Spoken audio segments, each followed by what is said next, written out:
Chek, and welcome back to yet another one of my video blogs. It is the beginning of the year. It is January 2016. I hope you're all very excited for a fantastic new year. We have a lot of great opportunities to learn, to live, love, and grow, and create the state within ourselves that we would love to exemplify to others, so that they have living role models. As Abraham Lincoln, I believe it was, said, the best way to help the poor is not to become one of them.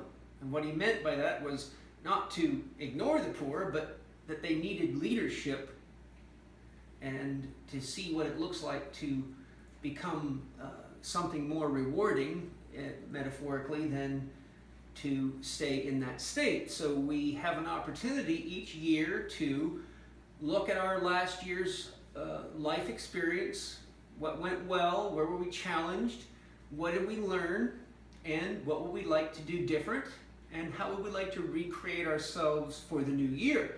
So today I'm going to take you through a series of tips, many of which are extracted from PPS Success Mastery Lesson 1, How to Find and Live Your Legacy or Your Life's Dream, which also works to help you find your temporary dream. PPS Lesson 2, Self-Management, how the mind is programmed and how the science of brainwashing is being used against you, and how you can use the same science to clear your mind of any of the unwanted mind viruses that are obstructing your ability to create the life and the health and vitality that you want. And PPS Lesson 3 is goal setting. So today we will start with, when you're planning your new year, you want to ask yourself, what is my dream? What is it that I want to experience, create, develop, build, etc. this year, so that you have conscious awareness. If you don't have conscious awareness, you have no way to harmonize yourself with the people, places, and things that may have missing components, whether it be knowledge, skills, materials, financial support, etc. So you could be easily one of the persons that walks around going, oh, I'm going to do this, I'm going to do that, and then you look back and say, geez, well, I never did any of it, and then you get upset when you see somebody else has done something that you thought was your idea, which is very common amongst human beings. So first, what is my dream? The ABCs of dream creation you are always read backwards. So first you have to have clarity in your dream. If you're not sure what your dream is, PPS Success Mastery Lesson 1 takes you through the 10 components of creating a dream, so you can identify which of the components that you have. And like putting a puzzle together, once you get a few pieces, you can start looking for the pieces that fit with those pieces. So if you know how much money you want to make, you know where you want to live, you know what kind of people you want to live or work with, then you can begin to look for how those other pieces of the 10 components fit together. And it's much easier when you have a model to work with that is successful. So first have clarity, then belief. That's very important, because where there's a lack of belief, you will obstruct your own flow of life force energy, creative energy, and your dream will go along at the rate that parallels your own belief in yourself and belief in the dream. And then we must take action. So once you have clarity and you have belief, we must take action. Typically, people that don't have adequate degrees of belief and clarity do not take action, because they're not really sure how to take action or what direction to go in. So first, you'll see that becoming clear on your dream and all the components I share in PPS Lesson 1 gives you that clarity. And when you're clear, you'll find something interesting. It's easier to believe in yourself because you're confident that you can make the journey, or you're confident that you can't make the journey, and you either need to get help or you need to reevaluate your dream. Sometimes we have a tendency to dream so big and so grandiose that we ourselves know we're being unrealistic, which hampers our belief. And today a lot of young people have a tendency to, shall we say, dream outside the box of realistic likelihood or realistic achievement, which is fine, it's very youthful. But when we don't have that sense of belief and harmony within ourselves, it doesn't mean typically that you should abort the dream. It just means that the dream needs, your dream needs more steps. So instead of I'm going to be a millionaire next year and I only made $35,000 last year, we follow the science of goal setting and we seek to make a respectable increase in income, but a reasonable increase in income, always holding the door of possibility open that $1 million could come, but focusing our energies at a level of income generation that we can believe in and feel good about taking action on with regard to the level of skills and resources that we have at any given point in our life.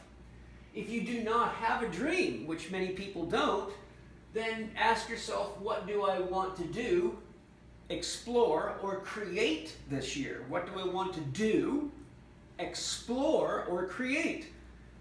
That's a very worthy dream, because without exploring, doing, and creating, you never really learn much about yourself. You just become one of those people who says, oh, I don't have time to draw. Oh, I like music and I'd love to play the guitar, but I don't have the money. So you just become a sad sack with a chain of excuses behind yourself. And most people spend a lot of time exploring vicariously, watching television and playing video games, but that's all, ethereal, intellectual, intangible, when we really have a life to live. So if you're not sure what your dream is, what do I want to experience, create, or explore? Or what is my nightmare? What is the biggest sticking point in my life right now that's stopping me from having good creative energy, feeling connected to other people, feeling excited about waking up and creating each day? It might be health. It might be that you're stuck in a relationship and you're having a hard time being honest about your feelings, or you're too insecure to be alone, so you're sustaining a pathology because it's less scary than being alone. There's many, many things. So what is the nightmare? Where am I out of balance? The nightmare is often related to physical imbalances, such as health challenges. Most people that don't have energy because they're not managing themselves effectively or intelligently with regard to basic understandings. I can tell you from coaching thousands of people, no matter what disease they have, when I sit them down and say, okay, let's look at 4 doctors here. Are you getting enough sleep at night? Almost always the answer is no. Why? I don't know, I'm just in the habit of staying up late, blah, blah, blah. Are you getting too much or too little exercise? They know the answer. Are you eating good quality food? Are you doing your best not to skip meals? And are you paying attention to what your metabolic or individual needs are as opposed to just reading diet books? No. In other words, every single one of my patients already knows where they're out of balance, but they're just not taking action, which usually means they're stuck in what Ken Wilber would call flatland, which is doing what everybody else is doing what your parents want you to do, doing what society's convincing you to do, chasing after fashions, and living a life that's full of stuff but has no meaning, no juice. So you got a cool car, but you're still rotting on the inside, okay? So what does my nightmare means? Where do I have the greatest limitation to being my authentic, creative, intelligent human self? When you look at that, you want to always look at what are my core values. My multimedia ebook, The Last 4 Doctors You'll Ever Need, How to Get Healthy Now, shows you how to establish healthy core values for what is it that makes me happy and what am I willing to do to create that? How much exercise and movement do I need? Dr. Movement. How much rest do I need, and what is the ideal diet or diet plan or food quality, etc. for me? How much hydration do I need? PPS Lesson 1 goes much deeper than the book, The Last 4 Doctors, when it comes to setting up core values. Your core values are going to or should include issues of nutrition, hydration, sleep, the feminine principles, and breathing, thinking, and movement, the masculine principle. Most people's nightmares can be directly tied to imbalances in nutrition, hydration, sleep, breathing, thinking, and movement. In fact, they all can, because there's always thinking involved, there's always breathing involved, there's always nutrition, hydration, sleep, and movement involved, or lack thereof.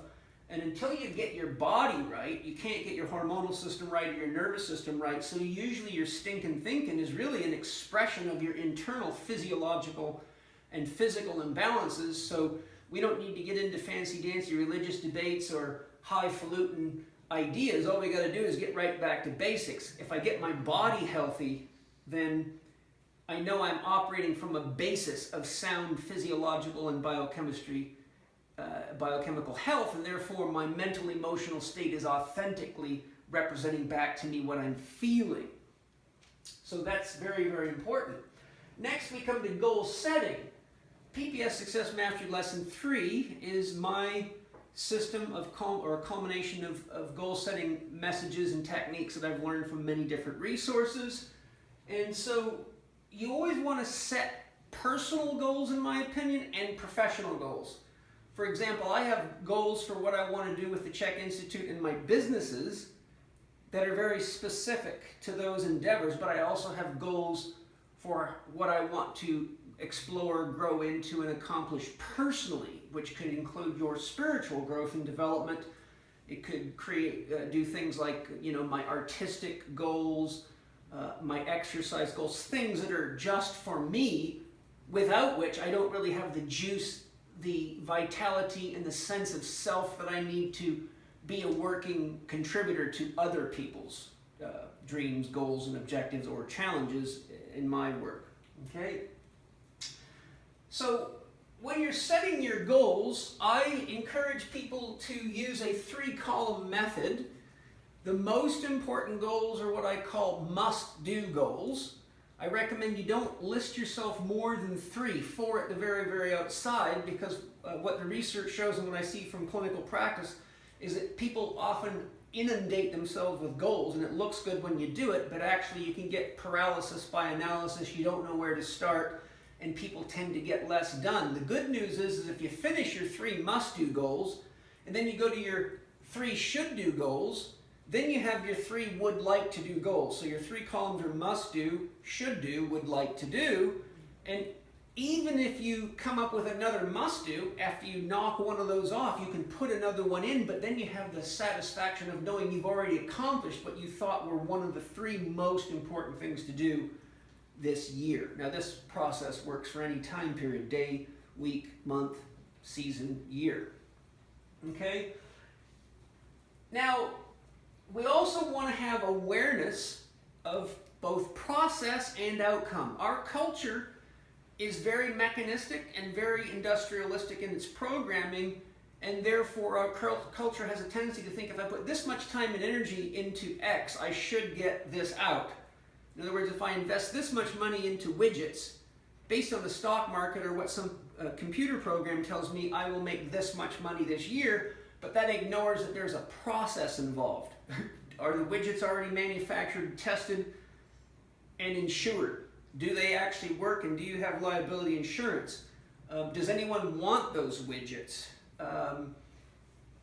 Does the market have the stability in it, or are you going to get a surprise like a financial crash? So there's always a process involved, and the process is always one full of magic, mystery, dragons, goblins, trials, and errors. So if you aren't aware that there's always a process involved, you can delude yourself into thinking, oh, that just because I set this goal and put this money here, that I'm going to be rich, famous, sexy, and beautiful a year from now, which ignores the process.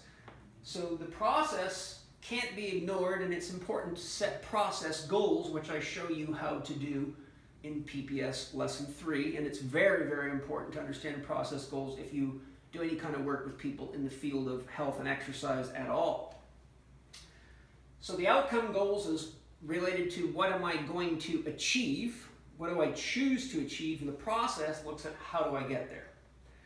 When you're setting goals, goal setting science, people like Zig Ziglar, Brian Tracy, Tony Robbins, Earl Nightingale, and many others that are experts in goal setting often recommend that you don't set a goal higher than 50% of your prior achievement. So if you made $100,000 last year, it would be a realistic goal to set to make $150,000 in 2016.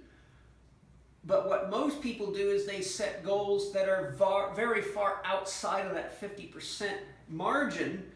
And I think there's something inside of each of us that knows when we're bullshitting ourselves. So what happens is when we set pie in the sky goals, I don't see us being very committed to those goals. It's almost like we're dreaming out loud, but under the influence of some good pot or some kind of drug that makes us talk while we're high. I think it's important to remember that if you shoot for a realistically achievable goal, you're much more likely to enjoy the process, and you're much more likely to reach your process marker goals. So you can say, wow, here it is, February, and I'm right on track for making that extra X number of $1,000 this month. But if you shoot for $1 million when you made $100,000 last year, the jump of what you got to make on a daily basis or an hourly basis is so radically high, you're easily deflated when you find out that reality has a bite to it if you're being too childish in your approach. So that said, 50% is realistic, but you can always increase the goal. If you make your extra $50,000 in 3 months, my God, go up 50% again. Rock and roll. If you do make that $1 million, fantastic. But you're more likely to get to that $1 million by being realistic and taking intelligent steps and not stressing yourself to the point that you have no time to eat, breathe, sleep, move, and do all the other things, because all you're doing is chasing that goal. Otherwise, you become a very imbalanced person. Okay? Next, goal, dreaming, and writing. When it comes to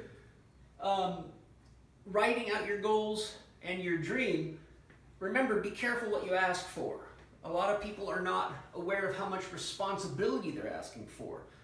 They're not aware of how much work what they're asking for is going to take. They're not aware that there may be problems created around them when they do things to create, but it may disrupt relationships. There's many, many invisible factors we have to be aware of. And when it comes to creating your goals, I teach a technique I developed called the Grand Canyon test. If you understand Stephen Hawking's research that shows that the universe emerges from zero, zero would be essential to the absolute potential. If you take zero and convert that into a religious or metaphysical correlate, it would be unconditional love. Zero has no definable conditions, and neither does unconditional love.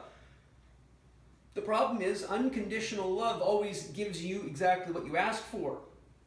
So if you say on your goal list, I want to make an additional $50,000 in 2016, and you sit and read that goal out loud, you're probably going to be disappointed at the end of 2016 when you don't have your $50,000, but you won't realize you got exactly what you asked for. So in the Grand Canyon test, you say your goal out to the Grand Canyon and pretend that you are receiving that gift back at the end of your goal period or at any given stage of the goal period. So if you say to the Grand Canyon, I want to earn $50,000 in 2016, at the end of 2016, you're still going to hear the Grand Canyon saying, I want to earn $50,000 extra dollars, but the key verb in there is wanting. So we have to be very, very conscious, because unconditional love takes us at our word, literally. Remember, word means vibration. So if you go look at a video of cymatics, you can see that if you change the frequency going through a steel plate with crystals or sand on it, it changes the pattern. So whether you're conscious of what you're saying or not doesn't matter, because you're getting exactly what you asked for. So the Grand Canyon test done effectively would say, I am grateful for the $150,000 that I have earned in 2016. Oh, great spirit! And be in that state, be that person each day, and get off your backside and do it. As the Quakers say, pray and move your feet, baby. That's an intelligent Christian concept. Pray and move your feet. Most people pray and then just wait for Santa Claus to deliver. But what does Santa Claus deliver? A box of wanting, okay? So I talk about the Grand Canyon test in PPS lesson 3, so you can learn more about that. Actualizing your goals. 1, if you're clear and you believe in yourself, taking action is easy and natural. 2, create the state within yourself first. Who do you have to be to make that extra $50,000? If you're a manager at work, what have you got to create inside of yourself to be that stable and receptive to be a source of inspiration, motivation, excite people to buy whatever it is that your line of work is. I sell health, so I have to be in a state of inspiration and motivation that inspires healthiness in people, or it's hard for me to sell health to them. So to actualize your dream, create the state within yourself first. Remember the law, like attracts like and opposites attract. So when you become the person that is the person in your goal, the goal is naturally facilitated by that process. But if you keep that $100,000 mindset and keep hoping to make $150,000, well, the person with a $150,000 mindset isn't the person with a $150,000 a year mindset. They're different people. That's why you see a lot of people that are very wealthy, and there's an old saying, wealthy people are willing to do what other people are not willing to do. Actually, Bob Proctor says that. In fact, if you look up Bob Proctor on the internet, he's got great courses on this stuff. Okay? So say aloud to energize. Anytime you say a goal out loud, you take it from the sphere of thinking, or the noosphere, the mental sphere of vibration, into word. So thinking becomes word, and then when you act on the goal, it becomes deed. Writing your goals down by hand, not just having them in your head, is thinking, writing the word, wording, and deed. The deed is writing. So you're bringing it right down into your physical body. You're literally manifesting a material representation of the goal by enacting the goal at all levels of your being. Most people just say, oh yeah, I have goals, yeah, where are they? In my head, oh sure. And so is all sorts of other thoughts that are antagonistic to those goals in most people. So say it out loud to yourself, and say it with a state of conviction that represents an authentic connection to clarity, belief, and action, or you're just doing what a lot of people do, going to church and asking God to take your diseases away while you're eating donuts and watching television. And it hasn't worked yet.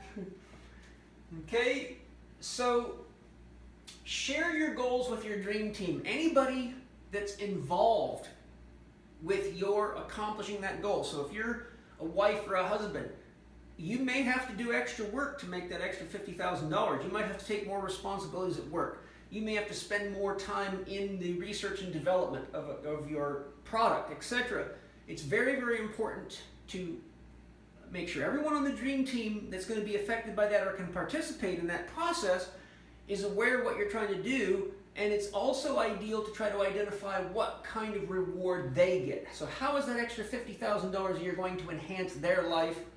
And by knowing their goals, you might find that there's many things that support each other. In other words, if you accomplish goal X, that helps them in some way. Only when you know those goals can you integrate with your dream team, harmonize, and then you actually harmonize each other, and you become like a choir, which produces more harmonic energy, more focus, more attractive power. So create mutual support by understanding each other's goals, and then trust the universe. Some of us are too much like children, where we have a dream or a goal and we're running out to the mailbox in 2 days pissed off at the postman because our check for $1 million hasn't come yet. Some of our goals require the bringing together of people and souls that may be in very distant lands and that may be going through different transformations of their own. So we have to trust that as long as we're doing our part, the universe is facilitating the creation of our goals, dreams, and objectives ourselves. Walter Russell, in his fantastic teaching, says the universe operates on a one-to-one principle. For every step you make toward your goal, the universe makes one step towards you in the creation of that goal.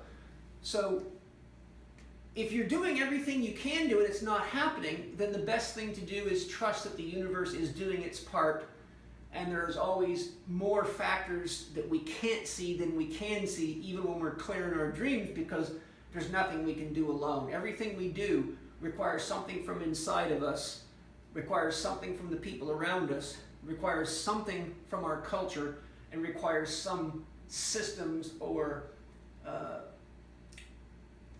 systems, businesses, or ways to express our goal or to create our goal. So we always have to know that there's these different realities that are involved in the creation of what we think we're creating by ourselves, but we're often unaware that there's a lot of other people involved. And that's where what I mean when I say be patient. As long as you're doing everything you can do, trust that the universe is moving your goals to you. And I know it works because I do it. I've been practicing it for a long time, and yes, there's times when I have to be patient, and I too am pestering the mailman, but I'm 54 and I'm still growing up a little bit every day, and I'm just encouraging all of you to grow just a little bit every day with me. Have a fantastic 2016. I'm sure, well, I hope to see you many more times in 2016 right here. I'm Paul Chek.